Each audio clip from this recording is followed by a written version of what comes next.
All right, got all the alerts agreed to. We're recording. Yep. Rodney, good to see you, man. You too. Rodney, so Rodney and I, this is Rodney Fentress from Key Renter, Hampton Roads. I'm gonna let him introduce himself. I do want to say that we're good friends. We go out on the boat. I guess I should say once a year. I hope it's a tradition. I don't know how often Yeah, we do it, but we've definitely had you down here, and maybe I need to come up there next summer and you you need to too. take me out on the boat. Yes, sir. Yeah. So Rodney, introduce yourself to the group. Yeah, my name's Rodney Fentress. I'm the owner of Key Runner Hampton Roads. I also own a sales brokerage, Rodney Fentress Real Estate. I've been in real estate now since August of 2013, so this is my 10th year. Started out like a lot of folks as a residential resale agent, and kind of fell in or backed into the property management space. I was really fortunate once I got into that space. I had a lot of early success and didn't even really realize that I had success because I just kind of kept saying yes. I said yes to one investor that wanted to buy a 3-unit apartment building on the beach. He wanted to keep the top unit for himself as a vacation spot and wanted to have the other 2 rented out. And he's like, "Hey, let's work together. Let's get this unit, but I'm going to need you to manage the rentals." And I'm that guy that always says yes and figures it out later. So that's what I did. After saying yes to Tim, I just kind of kept saying yes over the years as other people asked. And before I knew it, I had 29 doors under management. And that was when I realized, hey, this is a lot of pain. So I need to figure out how to actually do this and get professional. That's amazing. So I've been up to Hampton Roads. It's a beautiful place, military area. But I think some people reading this or watching this may not understand. This is multiple cities, right? How would you describe the area to somebody who's never been there before? Yeah, so we're made up of 7 cities in the southeastern corner of Virginia. And yes, this is the largest naval facility in the country. And just to put that in perspective, it's Norfolk Naval Base, and our area is number 1, San Diego is number 2, and Jacksonville's number 3. So we have a huge contingent of Navy here, but we also have Fort Story, we've got Army, Langley Air Force Base. We've got a lot of military. So I always joke with my kids that if it ever goes bad, we're in one of the spots that's going to be an early target. But yeah, we're made up of 7 cities. It's Virginia Beach, Norfolk, Chesapeake, Hampton, Newport News, and Suffolk. And our office is located here in Chesapeake. And kind of the largest of the cities is going to be Chesapeake, Virginia Beach, and Norfolk. Yeah, and like I said, it is a gorgeous area. I chuckle about what you just said. It's true. You would be a target because Yeah. you just come in the area, you cannot ignore it. There's Oh, yeah. battleships. It's just it is instead of a skyline, you have like a battleship line. You know what I Yeah. mean? That is the skyline for you guys. Oh, Uh, yeah. so typically, who's a client, who's living there, because it's a unique culture. From what I've experienced. Yeah. So it's changed over the years. So like I said, I did not get into this intentionally. And but I would say that along the way, early on in my property management experience, it was primarily accidental landlords. Like we just discussed, this is a very military transient area. And a lot of folks come here, buy a home, and then 3, 4 years later, they're getting PCS'd out. And because they bought high, they weren't in a position where selling made sense. So I was able to keep some of those properties kind of in the portfolio and help manage them for a while. Eventually, we get the sale. That was another good part of this for me as a primarily real estate sales agent. I was able to keep a lot of these folks where a lot of other people might have just sent them off to another property management firm, and who knows what would have happened after that. I was able to keep a lot of these clients and really develop these long-term relationships with them. But early on, I would say it was a lot of accidental landlords. But along the way, I think the investor group, the investor contingent started to figure out that because we are such a military transient area and prices were pretty low a few years ago, things have changed now, but that I think a lot of people started to see this place as a phenomenal opportunity for investment. So we really started moving towards dealing with a lot of investors. And right now, our current portfolio, we're like 197 doors. I've got, probably I've got 3 or 4 investors that have, 20-ish doors with us. So, the rest of it is all single family or, mom and pop, that one owner properties or whatever. But we've got some investors in the game now, and they have, like everywhere, have caused the prices to be driven up a little bit and priced some folks out of the game a little bit. But yeah, early on, I would say it was primarily accidental landlords, and now it's really, I personally work with a lot of investors. My team kind of handles the other stuff, but we've got a good mix right now. So let's just call it 200 doors for simplicity. And I know you do on the, you were originally on the brokerage side, which you and I've talked a lot about. So, I mean, if you want to oversimplify it, do you mind giving us kind of a pie chart of revenue from property management versus brokerage side for you as a business owner? Yeah, so it's interesting, and every tax year, every year when I have the tax planning meeting with my accountant, I always marvel at this. Over the last few years, both businesses have generated about the same amount of revenue. Okay. Now, the profit margin is different in each one, but yeah, the both businesses have generated about the same amount of revenue. I had a really strong sales year personally, production wise, year before last, and that that kicked my numbers way up. The last 2 years, I've backed off a little bit, but still do pretty well on the sales side. So I anticipate my key runner business this year will be a little ahead of the sales business, and they're two separate entities.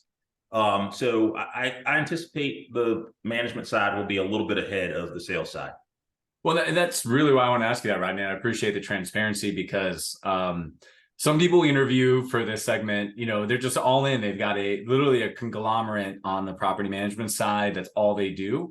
And the other stuff is kind of like fringe kickoff benefits, right? But from when I talk to you, you're still active on both sides. And is that the goal? Is that how, is that kind of the identity you're taking on when you're doing strategic planning? You're like, hey, I want to keep doing the transactional side. I want to keep doing the property management side, or what? How are you looking at what you want to be doing? Yeah, so it's interesting, and we're going to get into this in a second. When it comes to the management side, I want that to be a business, not a job. And so, my DLER is high. and those conversations, I know what I'm going to get when I have those conversations with Profit Coach. But yeah, I want that to be a business. I don't want that to be a job. I don't really enjoy the minutia of that. I don't enjoy the a lot of the touch points on that. So I need to have other people do that. Just jump in because we got to tell the writers right they're watching this right now that have never heard of a DLER, right? So direct labor efficiency ratio. Yeah, it's basically my dumbed down version of that is like what are you spending on labor versus what are you generating in revenue, right? So break even would be like I make $100 a month, I spend $100 a month on revenue, right? A 2 LER would be like I spend $100 on labor and I make $200. I'm using very basic numbers, right? So go ahead. I just wanted to stop there, writers. To stick with your basic explanation, if we're generating $100 of revenue, we're probably spending 60 on labor. Yeah, it's a service all in, business, right? Not just salaries. I mean, all the stuff associated with it as well. So benefits, all cost reimbursements, yep, vehicle, the whole deal. Yeah. So so a little high on that. But yeah, as far as what I do and like my day-to-day, like I said, I've got some investors that I do put some effort into. Those folks are buying deals that we then get to manage. So it's very symbiotic. I don't advertise anymore for individual buyers and sellers, but because I've been in the business 10 years and sold a bunch of houses, I get some repeat and referral business that I definitely want to take care of. So that provides a good number of deals each year. And then the investors that I work with that are consistently looking for properties, that provides probably the bulk of my sales business at this point. Great. So you're actively growing the property management side, and you're just reaping the benefits of the reputation and the network that you have on the brokerage side. Is that a fair way to look at it? Well, I made a smart choice about 2 years ago. I got with this company called RentScale and worked with them to determine a unique selling proposition, a sales playbook, and to bring on a business development manager that I was able to turn that side of that business over to him, because that eats up a lot of time. And freeing up myself from having to deal with that has helped me to be able to focus on the investors and focus on my sales business. So yes, that's what I prefer to do. Okay. And ultimately that's the goal. Great. Okay. So I want to jump in because you and I have had some conversations. So I kind of know where you're trying to take this and where you're going. But really at this point, I feel like we've really established kind of, what your business looks like, the market you're in, the size of your company. And I think it's really relatable, that 200 doors, you backed into it on accident. You also, have a lot of other income streams from more transactional real estate. I think a lot of people can relate to that. So I think you said about 10 years into property management. Is that what you said?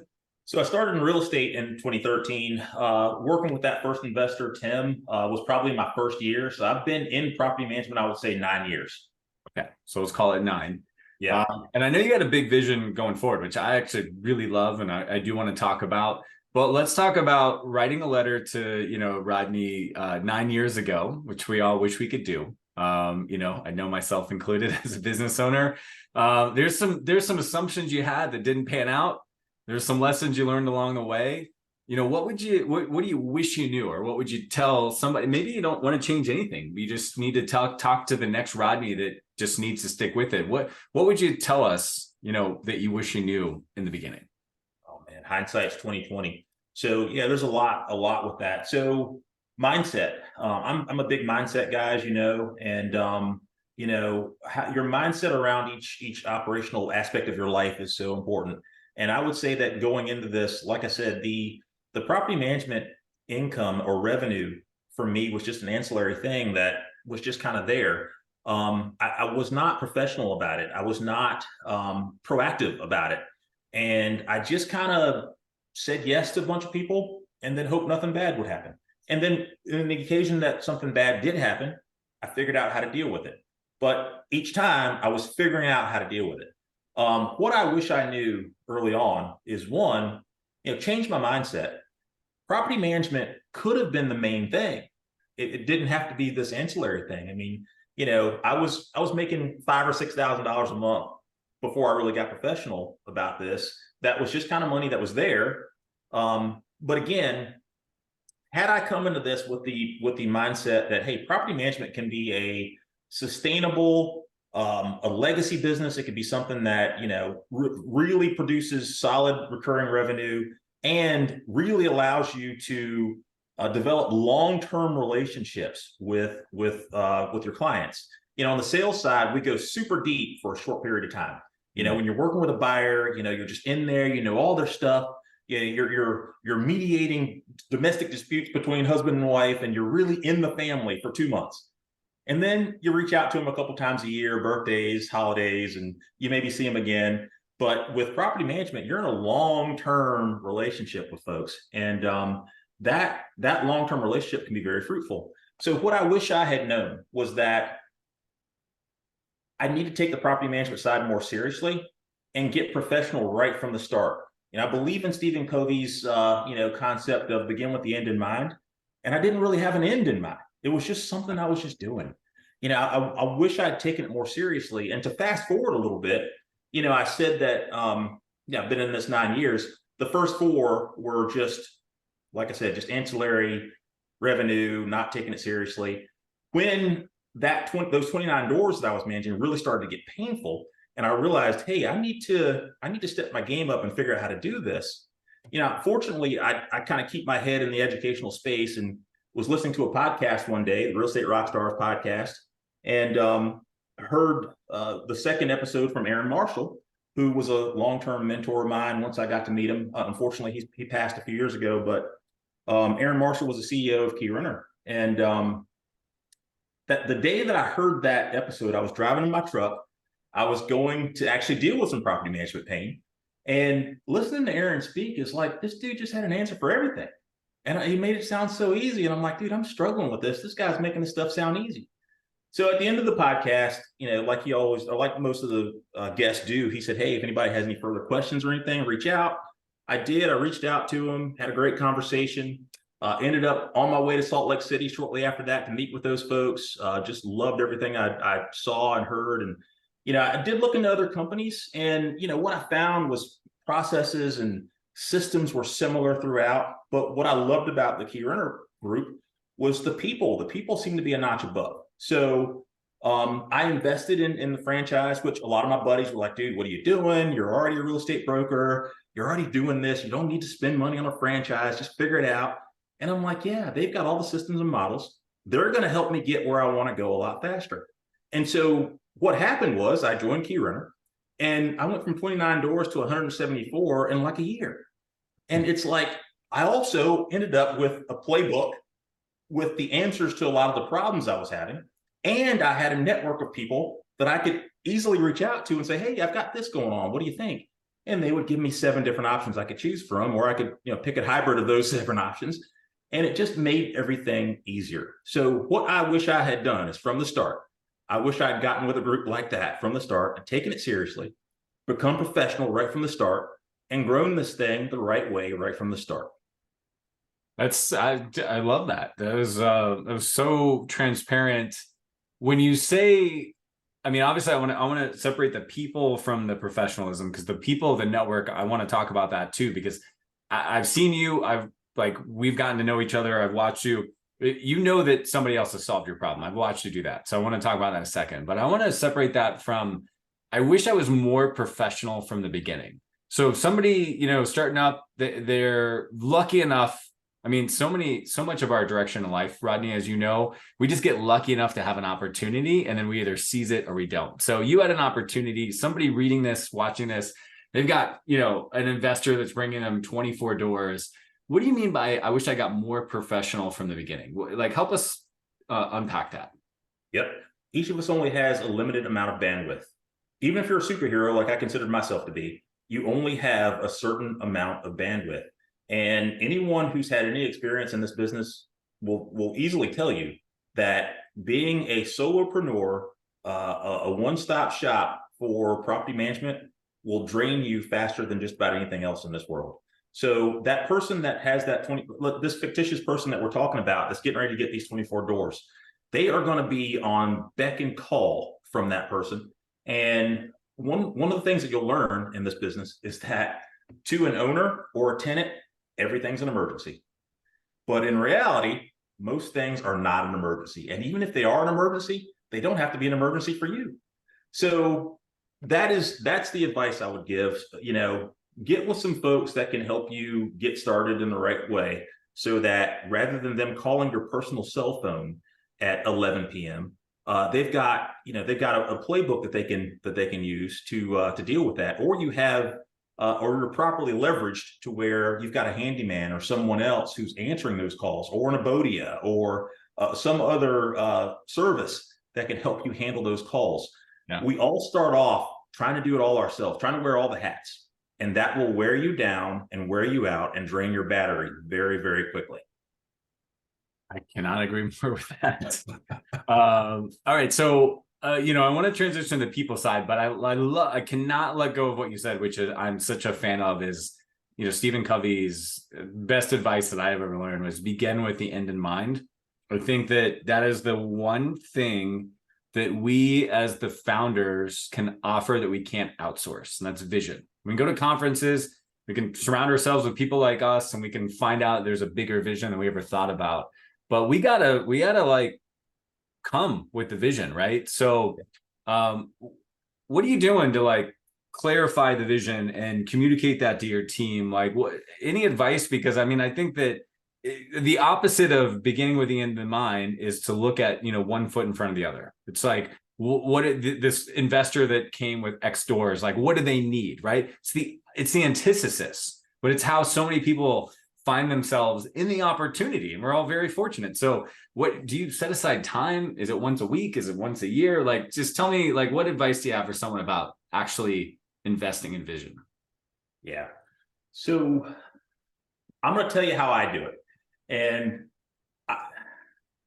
some of my clients may hear this, and it's not going to sound great per se to them. However, it does benefit. I promise I won't call any of your clients. So it's just between. Yeah, well, but I'm gonna clean it up and express how this does benefit our clients. So look, we have weekly meetings, and I've done the whole Gino Wickman thing and the level 10 and all that. And I'm not saying that we strictly adhere to that. We don't. Yeah. But I have You're talking taken about traction. I just want to say that again for the writer. traction. Yeah, yeah. Traction, Gino Wickman. Okay. Right. But I've taken pieces of it. So we meet every Monday morning at 9 a.m. We call it our Monday morning huddle. And the whole team, and we've got some remote team members in Pakistan, in Mexico City, and then our local team are all in the office, and we've got a big TV and do the whole Zoom thing. Lasts about 45 minutes. And we, at the end of every meeting, we do a goal share, and we hold each other pretty accountable to those goals. And when I first started doing this a couple of years ago, people made it about goals within the business, and I said, no, that's not what we're doing here. What we're doing, I'm talking about personal goals, whether it's health or, you've got some wealth, whatever it is you have personally going on. And I was really, really pleased at how quickly everybody jumped into sharing. Because, we've had some folks share some pretty deep stuff. Mm-hmm. And, that teamwork of being able to hold them accountable to it. And along with that, I know you asked about vision, but along with that, that's where my vision has come out and it's been expressed to them. And I think I've gotten some buy-in from them on what my vision is. And I think that's helped to expand their minds as to what theirs is. Now, one of the things that I say frequently to them that may not sound super great to some of our clients is that I care more deeply about how they experience Key Runner of Hampton Roads, our team members, than I do our clients. Now, I care about how our clients experience it also, but I care deeply about the people that are in that room with us, either virtually or in person. Because if they're being taken care of, then the natural byproduct of that is we're going to take care of our clients at a high level. Yeah. So I put all of my focus into the team, and I've been pretty impressed with some of the response to that, and some of the level of commitment that I've gotten from them as a result of that. That's amazing. Okay, so I'm translating here, but I love this. With the vision is, you can come up with a great vision, but you can't execute to all 200 clients. Rodney is not going to show up and deliver perfect service on a Tuesday morning or a Thursday afternoon. So you need to invest in people, right? And so I'm guessing you're sharing a vision. It sounds like you're sharing a vision almost abstractly by saying, hey, if you can set goals and you can hold yourself accountable, you can be a disciplined person and you can do these things, you're going to take care of my clients. And you don't need a whole lot else from me. Am I misreading that? That's kind of what I heard from what you said. No, you're right on. You're right on.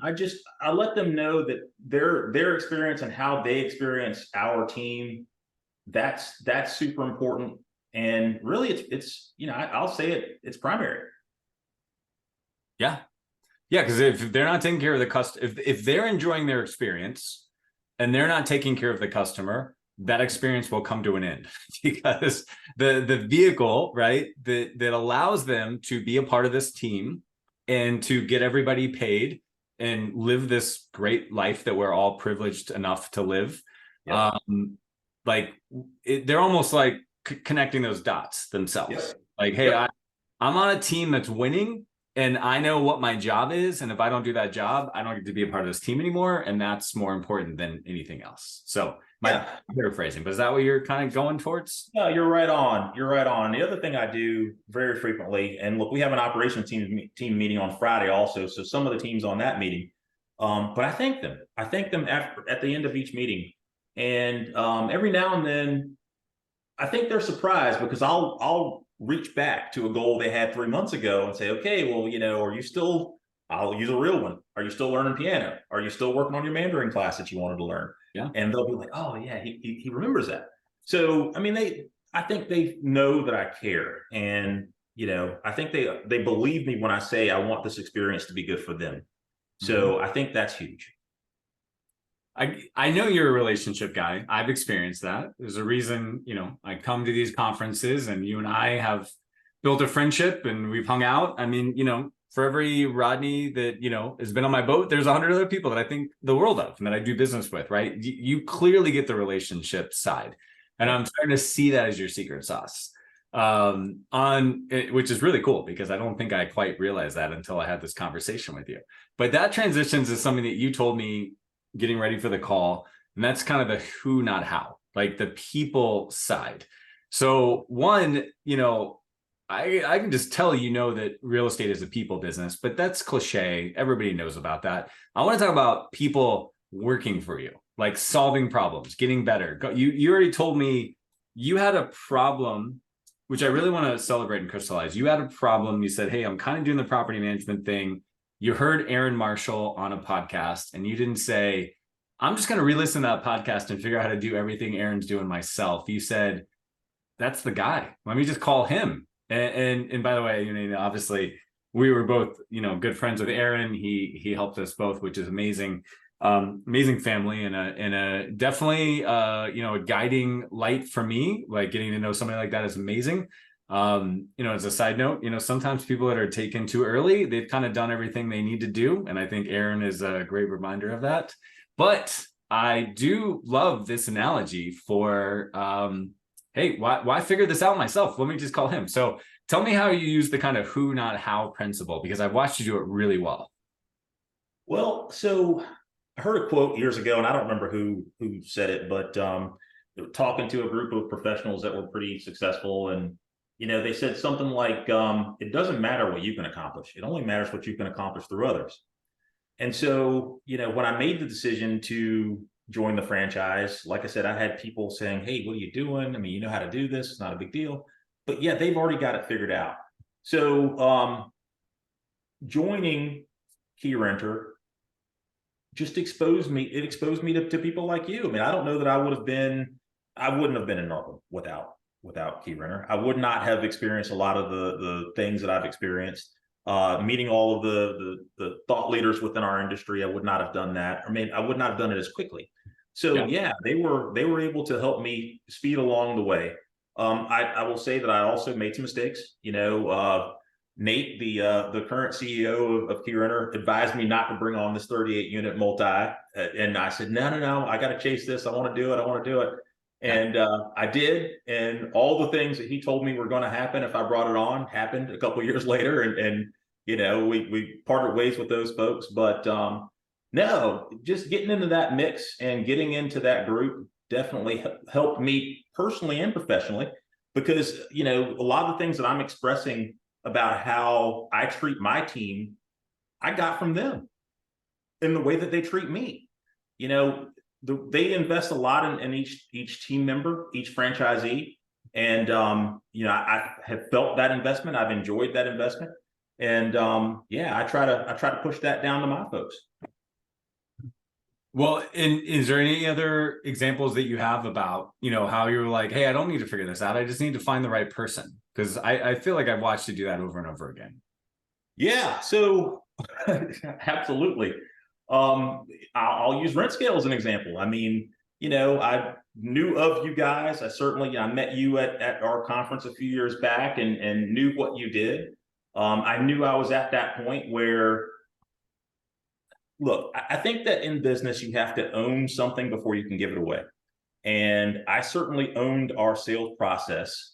I'll even share how ridiculous it was, that the way that I did it.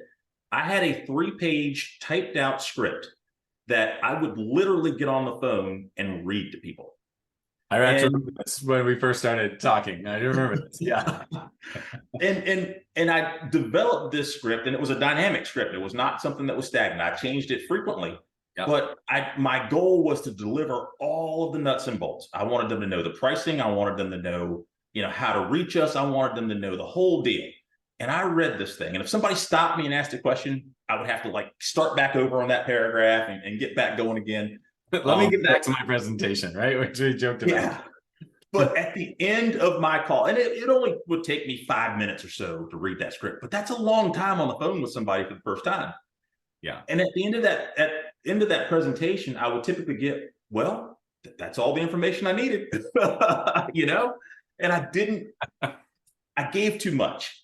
So, I learned from that. And, again, I knew that I needed that role became painful. I knew that I needed to give that to someone else. That's when I contacted you guys to do that. The financial part. Look, the two biggest pain points in property management as an operator are accounting and maintenance. And so, as I started getting exposed to the profit coaches of the world, that was an easy call to engage their services.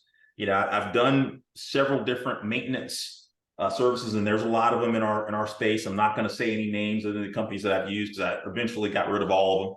And we have an in-house maintenance coordinator now. But yeah, I've tried all the stuff to eliminate the pain. And that's typically when business owners do it. When something becomes painful, that's when they start looking outward to find some solutions. But again, that's part of what, your original question, what I wish I knew from the start. I wish I'd engaged these folks from the start, and also use these folks to help plan the growth of the business. That would have been much better. Those are great details. And yeah, I'm chuckling. I mean, I think that unfortunately, when we're the technical person doing the business, we know too much. And you can literally know too much to be good in sales, which, just a sidebar, we call it show up and throw up. It is the curse of knowledge, right? And, even our property managers kind of know too much, you know what I mean? And they forget the empathy part, and they forget about meeting people where they are. And, you've gotten really good at that. I've seen that, and I think that's really cool to remind ourselves, because we feel like we get so smart. It's almost like a paradox or a trap. It's like we get so good at what we do that we have no empathy and tolerance for the people that need us, right? And we're like, we can do it better than you, Yeah. Well, and you forget to listen to them also. Yeah. And then, we're solving problem A when they really had problem B, and I've been guilty of that. We're like, oh, well, it's definitely just, you have problem A. And they're like, no, actually my problem was B. And I was like, probably would have heard that if I listened a little better. Yeah, exactly. That's great. Okay. So I love that. The who, not how. I've watched you do that. That's an investment. Like, I think there is a Puritan work ethic that we talk about all the time in the US, which is great. I mean, listen, we are what we can accomplish. We are what we can do, but every skill can also be a detriment or a liability for us, right? So I don't know if you know Peter Lohman. He's one of our clients out of Columbus. He talks all the time about he waited way too long to hire and to give up to delegate because of the Puritan work ethic, right? Because anyone in his life, he was like literally hearing his parents' voice in his head. It's like, you can just do that for cheaper, right? Like, you're not that busy, right? But I love that this is the journey that we all go through, right? That you're kind of like, at some point, you can't listen to people that are, managing 10 doors or don't own a business if you're trying to get to 200 doors or a $10 million business. So you have to surround yourself with the right people. So network is something I've watched you do. One of the reasons you hinted, you talked to Aaron, you went out and you interviewed and you said, hey, these are just good people. And I do agree. We love the Keyrenner family. So let's talk about just putting yourself in proximity. Like, who do you take advice from? How do you know who you surround yourself with and what to listen to? Yeah. So I've always been a guy that tries to really moderate or really consume the right content, because like I said early on, mindset's huge, and what you allow into your mind creates that internal dialogue that you have with yourself, and that internal dialogue is real. So, I've always been, since I've been in real estate, at least, and once I made the transition from my previous law enforcement career into real estate, I've been really cautious about just taking in the right content. Through that journey, I've met a lot of great people. A lot of them are not famous. A lot of them, like, I've got a loan officer here that I work with that has been just a phenomenal friend to have, and someone who's really smart where I'm weak. And he's someone that I've been able to really rely on. I'm fortunate. I've got several other franchisees within the Keyrenner organization that I've become very close with. Three of them, the four of us have created a business. We're doing some real estate investing together, and we bounce ideas off of each other all the time. And we're like brothers. And, we've only known each other for the 5 years we've been in Keyrenner, but these are like dudes that I feel like I grew up with. So we're able to lean on each other quite a bit. And sometimes one of the great things about having relationships like that is you can think these thoughts in your head and think, oh, this is going to be great if I do X. And then you say it out loud to someone like that, and you just look at their face like, hey, what is this dude talking about? sometimes just the process of saying it out loud and watching someone's reaction to it is all you need, you know? So I'm fortunate I've got that for sure. Good. Yeah, it is tough. I mean, entrepreneurship is an easy thing to have an opinion on, but it's a hard thing to get really good advice. And, and so I love that you got a good network and you're surrounded, because it's really dangerous, to talk to people that have never been through it. They've never worried about making payroll. They've never had to fire somebody that is trying their best. It is the epitome of lonely at the top, so I really, really respect that and hold a lot of space for that. All right. So 2 things I want to wrap up on that, I've kind of seen you do and talk to you about that I think is really unique. So the first one is, we didn't really talk about your background, and I think it's very imperative, and that, you don't have to go in too much detail, but I ask about your background because I was at a Key Runner franchise, conference, and you basically said, I don't really have fear. You just made this like crazy comment that has really stuck with me for years. I think it's been about 3 years now. You said, I'm just not really into fear. I'm paraphrasing, of course. And so I just do things that I think are going to work. And a lot of people don't do that. And I think it's worth, kind of unpacking that with like your background and why that you can actually say that, because from afar, as an observer and a fan, Rodney, I think this is your superpower. So why is fear, not consequential to you the way that it is to other people? Yeah. Well, I mean, we've all heard the acronyms, I'm not going to say the bad one, but false evidence appearing real. So background, I'm a former Marine, and I was fortunate enough to be able to participate in Desert Storm, Desert Shield at 19 years old. And by the way, just the fact that you said you were fortunate enough is it's very telling and worth like watching. A lot of people would not say that. Well, so look, I grew up with daddy issues, and knew early on that I wanted to be the hero. And I was very impressionable as a young boy, and all the Rambo movies and all that stuff definitely stuck with me. So I had the opportunity to become a Marine, and had the opportunity to do that. Shortly after that, I joined the Norfolk Police Department, and I knew when I came on the police department that I wanted to do all the cool guy stuff. So I was able to be on the SWAT team for 5 years. I was able to be in K9 and work a dog. I did undercover narcotics for a while as well, and so I've done a lot of stuff, stuff that would make the average person pee in their pants. So I enjoyed those things, like probably too much, in all honesty. But that became a big part of who I was. And you talk about being surrounded by a group of guys that that had your back, and that I had a phenomenal network of other type A folks around me in that environment. So making the transition from that to the business world, I think there's a lot of intangibles that play well in this space.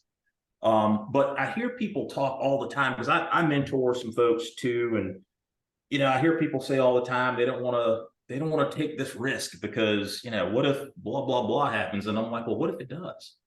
The greater risk is you don't do it, and you never know.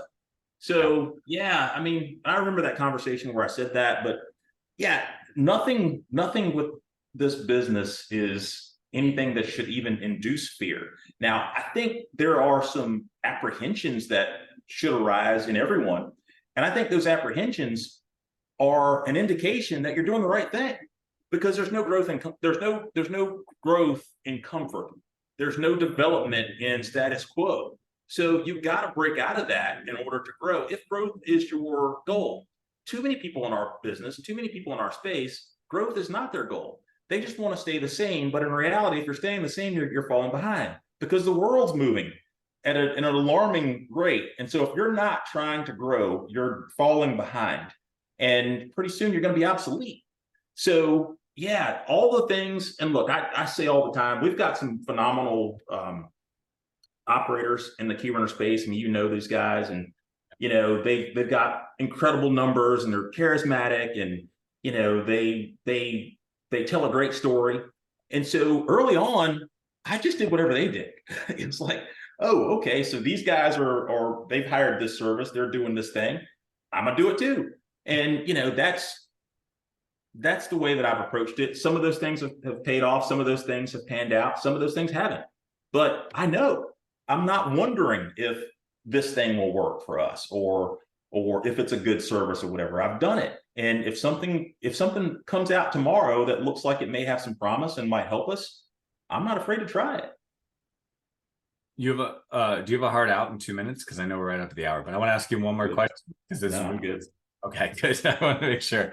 I love that, Rodney. And I got to tell you, man, you are a mentor of mine, whether you realize it or not. I remember when you said that. I think a lot about, when we're in our meetings, we're like, hey, let's do this thing. This is pretty scary. You do come to mind a lot. And I'm like, yeah, well, it's really scary. And that's maybe we're on the right track. Or why is it scary? Like, maybe it's just scary because like we have no evidence that this will work. Versus like, you know what? A lot of people have done this. It's just scary to us, Yeah.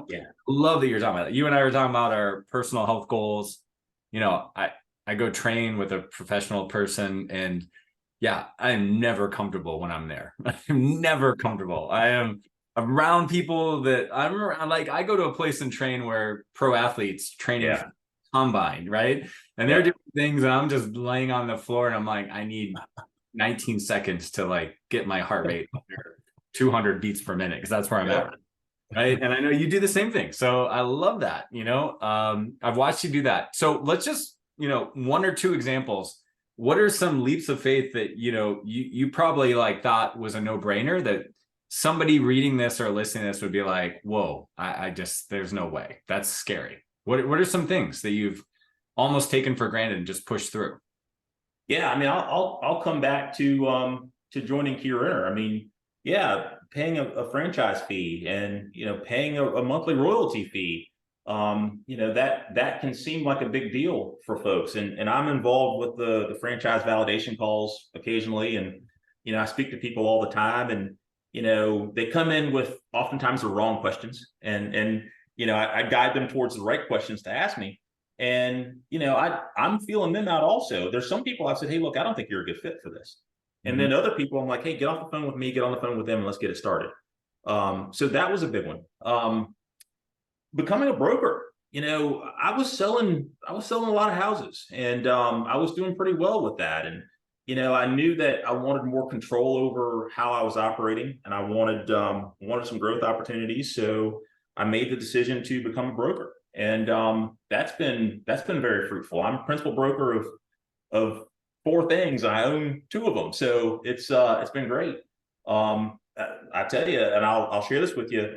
Recently took another big leap of faith, and a partner and I just bought another Key Renter franchise in Annapolis, Maryland. So that's a fledgling business that we're working on, getting up to speed. And we've hired an operator there that we feel really good about. I met with her last week, and she's doing good things so far. But that's something that's going to eat up a lot of time also. And when I made that decision, my wife was like, "What are you doing? Why are you doing that?" And it's like, well, it's an opportunity. It's presented itself. So I'm an opportunity guy. I got to jump on it and make it happen.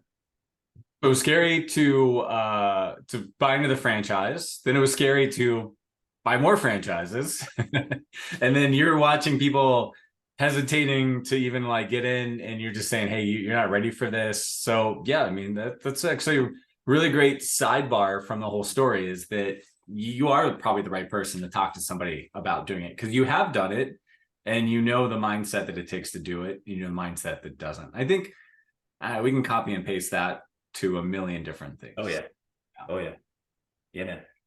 Well, all right. So you and I are good friends. I'm gonna get a little free coaching from you. Okay. What do you think is holding me back? What am I scared to do, Rodney? What do I need to do that I would like? Where do I just need to like face fear and go to the next level? What's your advice for me? Yeah, no. So what I've seen from you so far, dude, you're a beacon of light in your space for sure. And I think your superpower is you attract people that that can easily buy into your vision. And so, I don't think anything's holding you back. I think that you're engaging in this event that we were just talking about, that is not even, in Florida where you live. you've got a lot of moving parts and pieces. This is a big thing, and you're putting your name and your reputation behind this thing, man. That's huge. So, for you, I would say just keep on the path, man. Keep surrounding yourself with the right people. You've got to kind of look inside to see what your end is. We talked about the begin with the end in mind, and you've got to figure out what that end is and work backwards from it, man. And I think you're on that path. All right, I appreciate that. And I wasn't gonna not take advantage of the mood to hear what I, maybe am ignoring. I mean, we're all scared of our own shadows sometimes, right? And we've talked about that. It's like, what are you avoiding? Like, what's the next step? So I want to be open to that, So if you do think of anything, let me know. And I appreciate that, because we have a kinship. There is a certain level of respect of who you take advice from. Everyone's ready to dole out advice, right? But we want to surround ourselves with the right people that'll give us the right advice. So you're probably already doing this, but one thing I'll add is add value where you can. And what I mean by that is not necessarily just with clients. I don't know, we've never really talked about whether or not you're mentoring anyone else, but I think that's an opportunity that is very beneficial for you. I have had a lot of people come to me and ask for help with stuff, and I take them kind of under my wing a little bit and am able to help them. What I've found that's given me is an opportunity to kind of look back and remember some basics. So I would encourage you, if you're not already engaged in that, find a way to do that, because you've got a whole lot of value you can give, man. Okay. So find some people that I can just mentor. Yep. And expect nothing in return. I love that. I mean, I actually feel like, I love that you said that. This is just a sidebar, but it's like, anyone in my position that's getting paid what we get paid to coach, we should have so much value to deliver that we should just be mentoring 3 people for every person we're getting 2 people to pay us for, right? Yeah. I think that it's the same thing when you think about our clients, like what you're at. You got real estate investors and they're paying you, but I've watched you've showed up for some people on my team. You're just like, hey, I'll step up in any minute and tell you about, how to get into real estate investing. I mean, this is really what makes the world go round, right? Yeah. This is really cool. This is the abundance mindset that I know that you both agree. That's a perfect ending. Absolutely. Yeah. All right. Well, there's one more ending, which I want to ask real quick, because I know it's important to you. You and I have talked about it in Biscayne Bay on the boat, and I know that's what you're doing. Let's talk about vision. Where are you going? What are you creating? Legacy, family business? Is it still a good idea, or have the kids shaken out and they don't want to do it anymore? Like, where are you going? What's the vision for the business? Because you're very intentional, and I want to hear. Yeah, man. So my youngest just turned 14, and so in 2028 he's going to be 18, and they know that once I'm done the level 1 parenting, that daddy's probably going to be moving down to Florida. So that's my goal. I want to get to a place where, with my real estate investments, my business, and all my other stuff can support me. I still want to work in kind of a consultative role, but I don't want to have to be anywhere or have to do anything. An occasional Zoom or whatever is good, but that's my goal. And look, that'll put me at 57, 58. And I think that's a good time to kind of transition to just enjoying myself. So I'm pretty committed to that goal. I've shown you the Florida 2028 tattoo. Love this. I'm pretty committed to that goal. I did that one to remind myself not to slack off. There was a time in my life that I felt like my retirement would be from the time I had the heart attack to the time my head hit the desk. But that's not the right way to think. And this is another great piece of advice I'll share with you and your listeners. I'm 52 years old, and I was actually showing a house last week, and my client is right around my age, and the seller, who drove up from the Outer Banks, which is about an hour away because he doesn't believe in lockboxes, to show us the house, was an 88-year-old man, and he's owned this property for 52 years. And he was telling us about how he did the HVAC, he did the electrical, he did the plumbing, he did the siding, and he's done all this stuff. And this guy is just as spry and filled with life as anyone you could ever meet at 88 years old. And I told that guy, I was like, look, man, I don't know what your secret is, but I want to age like you. And so aging is a choice. and how we get to that place. Look, if I'm lucky enough to be here till 88, I want to be as mobile and as alert and aware and athletic as that guy was. And so the three of us, three dudes sitting there talking about this, how we age is a choice, and how we get to that next step in our lives is also a choice. And our work life, people say balance all the time. I don't like that word, but because rather than balance, that's never really been my goal. I've set my life up so that my work is a part of my life that is, I can work anywhere for the most part, whether I'm at my kid's football game or sitting in my office. I want my life and my work to blend well. But all these decisions that we make now will impact how we age and how we make it to the next step. And my vision, my goal for what I'm doing is to be able to get to that next step where in 2028, I can come down there and hang out with you whenever I want, and to be able to do what I want to do. So that's the goal for me, and everything I'm doing now is in the pursuit of that goal. I mean, this is commitment. You got a tattoo with a destination and a date. And I've thought a lot about this. Like, you got to figure it out. Like, don't we all need to just have a destination and a date and really commit to it? I mean, is that like the biggest? Measurable? It's got to be specific, and it's got to be measurable. Those are the first two of the SMART goals. You know that. I mean, in reality, I mean, you're flexible anywhere in Florida, anywhere in 2028. Some people might say it's not specific enough. I'm like, that's pretty fucking specific. Just be honest. You got a state and you got a date, right, on your tattoo, which I love. And I think, maybe we should start with that, Rodney. I mean, that is really like beginning with the end in mind. I love that you do that. Like, so how many people, if you're listening to this or reading this, how many people know where they want to be in 2028? It's really simple. That sounds like that's eye rolling. It's like, oh yeah, I don't know. Like, I'll figure it out. But I'm like, I mean, knowing where you want to be in 2028, you're 10 laps ahead of everybody else. So celebrate you for that. I think it's amazing. Driver or passenger, the choice is yours. Driver or passenger. That may need to be our headline. I really like that. Well, anything I didn't ask you, Rodney? I mean, this was amazing. I mean, we're going to get a ton out of this. This is typically a small column. I'm glad we recorded the video because there's so much in here. But is there anything I didn't ask you or that you wanted to say? No, man, I could sit here and give you quotes for the next hour or whatever, but no, I think we hit all the important parts. It's good jamming with you, man. I appreciate it. Sir. You too. Always a pleasure, Jeremy.